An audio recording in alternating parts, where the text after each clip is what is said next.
Hello friends, నేను మీ Ahmed Pasha. Welcome to the media report. నేను సంపద సృష్టించిన సంపదని పేదవాళ్ళకి పంచుతాను అని చెప్పి అధికారంలోకి వచ్చిన చంద్రబాబు నాయుడు గారు ఏకంగా దేవుళ్ళని కూడా వదిలిపెడతలేడు. దేవుళ్ళ దగ్గర నుంచి కూడా ఈ వసూళ్లు అన్నవి చేస్తున్నాడు. ఈసారి డైరెక్ట్గా వినాయకుడికే పంగనామాలు పెట్టే పరిస్థితి ఆంధ్రప్రదేశ్లో ఉన్నది. నా జీవితంలో నేను ఎప్పుడూ ఎక్కడా వినలేదు. ఆల్రెడీ నాకు ఇంత వయసు వచ్చింది, ఈ గడ్డ మొత్తం నిలిచిపోయింది. ఇంతవరకు ఎప్పుడూ వినని రీతిలో వినాయకుడికి పంగనామాలు పెట్టే ప్రయత్నం చేసింది కూటమి ప్రభుత్వం ఆంధ్రప్రదేశ్లో.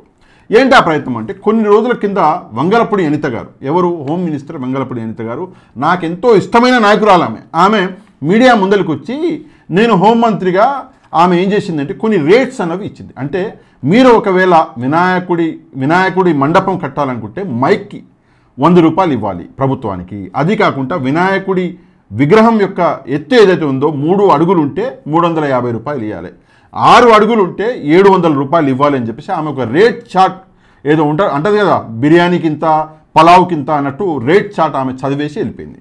వెళ్ళిపోయిన తర్వాత ఏం జరిగింది అంటే, మధ్యలో మనకి వరదలు వచ్చినాయి, విజయవాడ మొత్తం అల్లకల్లోలం అయిపోయింది, అది పెద్ద ఇష్యూ నడిచింది.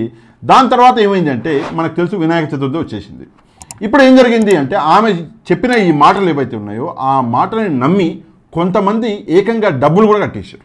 మీరు కింద చూడొచ్చు, ఒక బిల్లు నేను చూపిస్తున్నా, దీని కొంచెం జాగ్రత్తగా చూడండి. ఈ బిల్లులో ఏకంగా ఒక వ్యక్తి డబ్బులు కూడా కట్టేసాడు. ఇట్లాంటి వాళ్ళు చాలామంది ఉన్నారు. అయితే ఏం జరిగిందంటే, వంగలపూడి అనిత గారు ఏదైతే రేట్ చార్ట్ చదివి వెళ్ళిందో ఆ వీడియో, దాని మీద విమర్శలు వచ్చినాయి. చాలామంది విమర్శించరు. వైసీపీ పార్టీనే కాదు, అందరూ హిందువులు విమర్శించరు. టీడీపీ కూటమి పార్టీ హిందువుల విరుద్ధంగా పనిచేస్తున్నది, హిందువుల పార్టీ కాదు అని చెప్పేసి కొన్ని ప్రచారాలు జరిగినాయి. నేను చెప్తలేను, కొన్ని ప్రచారాలు జరిగినాయి. అదే కాకుండా టీడీపీతో జత కట్టినటువంటి కూటమి పార్టీ అయిన బీజేపీ కూడా దీన్ని వ్యతిరేకించింది. ఏంది దరిద్రం, భారతదేశంలో ఉండి వినాయక చతుర్థికి వినాయకుడి మండపానికి మీరు డబ్బులు తీసుకోవడం ఏంటి అని చెప్పేసి బీజేపీ కూడా గాండ్రించి ఉమ్మేసింది టీడీపీ మీద. అప్పుడు ఏం జరిగింది అంటే, డ్యామేజ్ జరిగిపోయింది పార్టీకి ఎప్పుడూ ఎక్కడా లేని డ్యామేజ్ జరిగేసరికి అప్పుడు చంద్రబాబు నాయుడు గారు దీని మీద దృష్టి పెట్టి వంగలపూడి అనిత గారిని పిలిచి, లేదమ్మా, ఇప్పుడు మనం చేసిన తప్పు, అట్లా చేయకూడదు, ఏదో ఈ మ్యాటర్ని తిప్పేయి, ఈ మ్యాటర్ని అటు ఇటు చేసి వైసీపీ మీదికి నెట్టేయి అని చెప్పేసి చంద్రబాబు నాయుడు గారు చెప్పినట్టు, దానికోసం మళ్ళీ వంగలపూడి అనిత గారు నిన్న ఒక ప్రెస్ కాన్ఫరెన్స్ పెట్టి, లేదండి, ఆ జీవోని ఏదైతే చదివినో ఆ జీవో నాకు అధికారులు తీసుకొస్తే, అది తీసుకొచ్చిన అధికారులు ఎవరైతే ఉన్నారో వాళ్ళ ముందు ఆ జీవో నేను చదివినా, కానీ ఆ జీవో మేము చేసిన జీవో కాదు, 2022లో జగన్మోహన్ రెడ్డి గారు చేసిన జీవో ఇది అని చెప్పేసి నిన్న వంగలపూడి అనిత గారు చెప్పడం జరిగింది. కాకపోతే ఈ చంద్రబాబు నాయుడు గారు చెప్పిర్రు, వంగలపూడి అనిత గారు విన్నరు. ఈ విషయాలన్నీ ఈరోజు సాక్షి పేపర్లో వచ్చినాయి.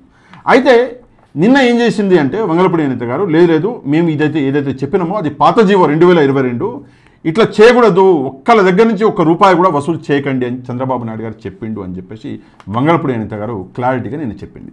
సరే, మీరు ఏదో తప్పుగా ఒక జీవో చదివేశారు, దానికి క్షమాపణలు చెప్పి మీరు వెళ్ళిపోతే అయిపోతుంది. కానీ మీరు ఏం చేశారు అంటే, దీన్ని వైసీపీ మీదికి నూకే ప్రయత్నం చేశారు. వైసీపీ పార్టీ తీసుకొచ్చిన జీవో 2022 అని చెప్పేసి చెప్పారు. ఏంటి ఆ జీవో అంటే, జీవో నెంబర్ 17. నేను వంగలపూడి అనిత గారికి ఒక విషయం అడుగుతా, ఏంటంటే, మీరు ఆంధ్రప్రదేశ్లో ఎన్ని సంవత్సరాలు ఉన్నారు, ఇప్పుడు కూడా ఆంధ్రప్రదేశ్లో ఉన్నారు, మీరు ప్రస్తుతం మంత్రి, నాకెంతో ఇష్టమైన మంత్రి. మీరు ఇన్ని రోజుల నుంచి ఏ మండపానికైనా వైసీపీ 5 ఏళ్ళు అధికారంలో ఉండే ఎప్పుడన్నా మండపానికి మీరు ₹1 కట్టిర్రా? ఒకవేళ 2022లో ఇది వైసీపీ తీసుకొచ్చిన జీవో అయితే, మరి వైసీపీ ₹1 కూడా ఎందుకు వసూలు చేయలేదు ప్రజల నుంచి? నేను ప్రజల్ని అడుగుతున్నా, మీరు ఎక్కడన్నా ఇచ్చారా? మీరు ఇవ్వలేదు, ఎవరు ఇవ్వలేదు. అట్లాంటప్పుడు ఇది వైసీపీని బద్నాం చేసే ఒక కార్యక్రమం అన్నది ఇక్కడ కూటమి చేస్తున్నది. అసలు ఏంటి జీవో నెంబర్ 17 అని చెప్పేసి మొత్తం మనం డీటెయిల్లోకి వెళ్తే, జీవో నెంబర్ 17 వచ్చేసి ఇక్కడ 2019లో చంద్రబాబు నాయుడు గారి ప్రభుత్వం ఉన్నప్పుడు ఆయన తీసుకొచ్చిన జీవో ఇది. కానీ మనందరూ అదృష్టం బాగుండి 2019లో చంద్రబాబు నాయుడు గారు ఓడిపోయి ఆ జీవో మూలన పడ్డది. అంతేకాని ఈ జీవో జగన్మోహన్ రెడ్డి గారు తీసుకురాలేదు. ఈ జీవోకి జగన్మోహన్ రెడ్డి గారికి సంబంధం లేదు. ఇది యూటర్న్. యాక్చువల్గా మీరు ఏదైనా తప్పు చేసినామని ఒప్పుకొని, లేదండి మేము రాష్ట్రం కోసం కొంచెం ఖజానా ఖాళీగా ఉంది, డబ్బుల కోసం చేసినాము, క్షమించండి, మీరేమి ఇవ్వక్కర్లేదు అంటే అది పెద్ద మనసు, పెద్ద విషయం. కానీ మీరు ఒక మాట చెప్పి ఒక ప్రయత్నం చేసి ఇప్పుడు ఆ ప్రయత్నాన్ని తీసుకెళ్ళి వైసీపీ మీద రుద్దాలని చూస్తున్నారు అంటే నిజంగా ఇది దురదృష్టకరం. ఇట్లాంటి పనులు నిజంగా మంత్రుల స్థాయిలో, ముఖ్యమంత్రి స్థాయిలో చేస్తున్నారు అంటే ఇది నిజంగా సిగ్గుచేటు. ఇక్కడ ఇంకో విషయం కూడా ఉంది. సరే ఆ జీవో ఎవరు తీసుకొచ్చారు? నేను ఆల్రెడీ చెప్పిన 2019లో చంద్రబాబు నాయుడు గారు తీసుకొచ్చాడు. దానికి జగన్మోహన్ రెడ్డికి సంబంధం లేదు. ఇక్కడ 2 పాయింట్లు ఉన్నాయి. ఏంటంటే 2022 నుంచి ఇప్పటిదాకా జగన్మోహన్ రెడ్డి ₹1 వసూలు చేయలేదు. అట్లాంటప్పుడు మీరు ఈ జీవో జగన్మోహన్ రెడ్డి అని ఎట్లా చెప్తున్నారు? ఇక 2వ పాయింట్ ఉంది. ఏంటి అంటే మీరు నిన్న వచ్చి ఈ జీవో లేదండి, మేము వసూలు చేయట్లేదండి, మీరు డబ్బులు వేయకండి, అంతా ఫ్రీ అని చెప్పారు కదా. మరి అంతకుముందు కింద ఒక బిల్లు కనిపిస్తుంది, కొంచెం జాగ్రత్తగా చూడండి. అంతకుముందే కొంతమంది ఈ జీవోకి సంబంధించిన డబ్బులు ఆల్రెడీ కట్టేశారు. మీరు కింద చూస్తున్న మీ బిల్లు చూస్తే ఈరోజు 9వ తారీఖు 6వ తారీఖే ఒక ఆయన కట్టేసిన డబ్బులు. మరి వీళ్ళందరి దగ్గర ఆల్రెడీ డబ్బులు వసూలు చేసుకున్నారు మీరు. అట్లాంటప్పుడు ఈ డబ్బులని మళ్ళీ రిటర్న్ ఇస్తారా? ఎట్లా ఇవ్వబోతున్నారు? ఈ విషయం మీద కూడా హోంమంత్రి గారు క్లారిటీ ఇస్తే బాగుంటుంది. ఏంటి ఇక్కడ విషయం ఏం జరుగుతున్నది అంటే ఇష్టారీతిన వసూళ్ళకి తెగబడ్డారు. ఇసుక మీద వసూళ్ళు, మందు ఆల్కహాల్ వసూళ్ళు. ఇక ఈ వసూలు లేని ప్రదేశం ఏముంది? ఇంకా కొన్ని రోజులు ఆగితే ఇంకో 2 నెలలు పోతే చాలా విషయాలు బయటపడే అవకాశం ఉన్నది. నేను ఖచ్చితంగా చెప్తున్నాను కదా, ఈ పెద్ద డ్రామా ఇదేదైతే వినాయకుడి విగ్రహం మీద ఏదైతే మండపం మీద వసూలు చేసే ఈ డ్రామా ఏదైతే నడిచిందో దీని వెనకాల పెద్ద కుట్ర ఉన్నది. కాకపోతే ప్రజలు ఈ కుట్రని తిప్పికొట్టిర్రు. ఇంకో విషయం ప్రజలకి ఫైనల్గా నేను చెప్తున్నా ఏంటంటే, వినాయక చతుర్థికి జగన్మోహన్ రెడ్డి గారు నిజంగా మీకు ఇచ్చిన గిఫ్ట్ ఇది. ఏంటి అంటే ఈ మండపాలకి డబ్బులు కట్టేది ఏదైతే అవసరం ఉండేనో ఆ అవసరాన్ని జగన్మోహన్ రెడ్డి గారు ఆపేసిండు. ఎందుకు ఆపిండు అంటే ప్రజల ముందరికి కుట్ర తీసుకొచ్చిండు.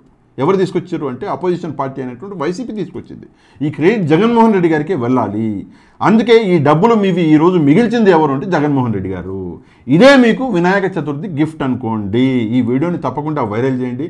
మీకు తెలిసిన వాళ్ళందరికీ ఈ వీడియో యొక్క లింకుని వాట్సాప్ ద్వారా షేర్ చేయండి. నెక్స్ట్ వీడియోలో మళ్ళీ కలుద్దాం. అంతవరకు థ్యాంక్ యూ వెరీ మచ్. జై హింద్.